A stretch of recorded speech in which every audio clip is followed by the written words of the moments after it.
സാമ്പത്തിക പ്രതിസന്ധിയെ തുടർന്ന് ഗർഭിണികൾക്കും നവജാത ശിശുക്കൾക്കും ഉപകാരപ്രദമാകുന്ന ജനനി പദ്ധതി പ്രതിസന്ധിയിൽ 56 കോടി രൂപയാണ് ആശുപത്രികൾക്ക് കുടിശ്ശികയായി നൽകാനുള്ളത്.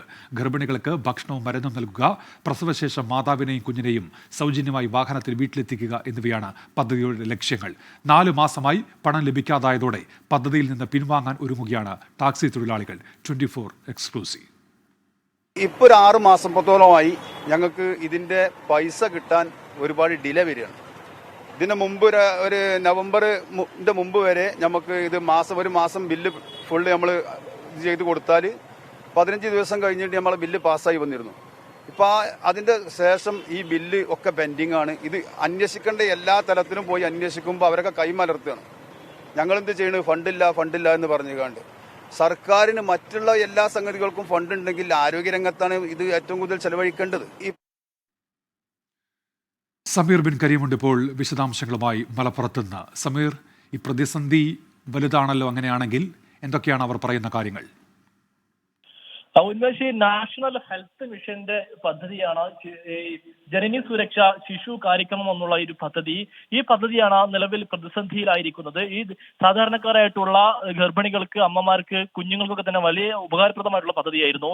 ഇതുമായി ബന്ധപ്പെട്ട് 60% ഫണ്ടാണ് നിലവിൽ ഈ കേന്ദ്ര സർക്കാർ നൽകേണ്ടത്. 40% സംസ്ഥാന സർക്കാരുമാണ് നൽകേണ്ടത്.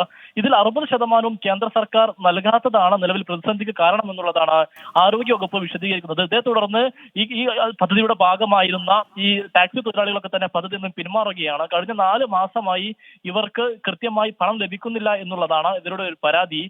ഇവരുടെ ബില്ലും ഒപ്പം തന്നെ രേഖകളും എല്ലാം തന്നെ സമർപ്പിച്ചു കഴിഞ്ഞാൽ 15 ദിവസത്തിനകം തന്നെ ഇവർക്ക് സാധാരണഗതിയിൽ പണം ലഭിക്കാറുണ്ട്.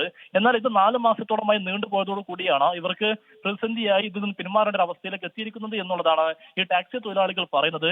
ഇതുമായി ബന്ധപ്പെട്ട് നമ്മൾ നാഷണൽ ഹെൽത്ത് മിഷനുമായി ബന്ധപ്പെട്ടിരുന്നു. അപ്പോൾ അവർ പറയുന്നത്, ഇതുമായി ബന്ധപ്പെട്ട് വിശദീകരിക്കുന്നത്, ഈ ജനകീയ ആരോഗ്യ കേന്ദ്രങ്ങളിൽ ബ്രാൻഡിംഗ്, അതായത് കേന്ദ്ര സർക്കാരിന്റെ നിർദ്ദേശമായിട്ടുള്ള ഈ ബ്രാൻഡിംഗ് നടപ്പിലാക്കാത്തത് മൂലമാണ് കേന്ദ്രം ഫണ്ട് നൽകാത്തത് എന്നുള്ളതാണ് നിലവിൽ നാഷണൽ ഹെൽത്ത് മിഷന്റെ ഇതുമായി ബന്ധപ്പെട്ട വിശദീകരണം എന്നുള്ളതാണ് പ്രധാനപ്പെട്ട കാര്യം. ഉന്മേഷ്. ശരി, സമീർ ബിൻ കരീമാണ് വിശദാംശങ്ങൾ നൽകിയത്.